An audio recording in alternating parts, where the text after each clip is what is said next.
Le forum Chine-Afrique, une plateforme majeure pour les relations entre les deux partenaires. Des relations économiques qui ont connu une forte croissance ces dernières années.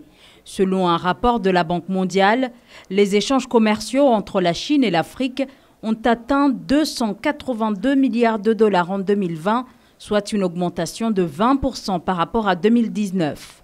La Chine demeure ainsi le premier partenaire commercial de l'Afrique, dépassant les États-Unis et l'Union européenne.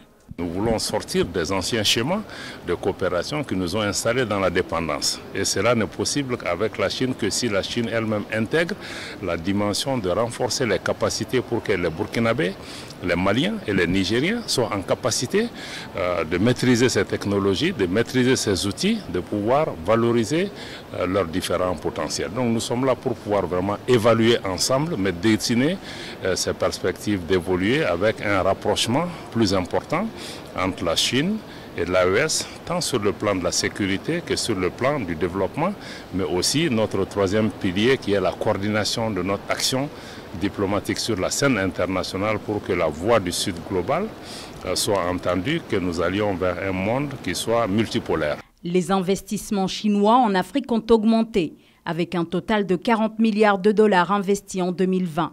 Les secteurs des infrastructures, de l'énergie et des mines sont particulièrement ciblés par ces investissements.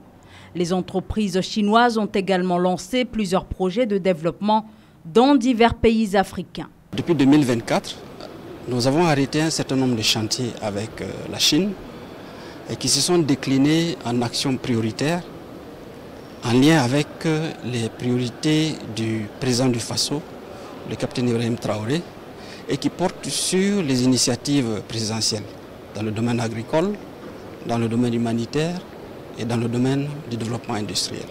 Alors que les relations économiques sino-africaines continuent de se développer, se pose en parallèle la question de savoir si cette coopération contribuera à la croissance économique et au développement du continent africain.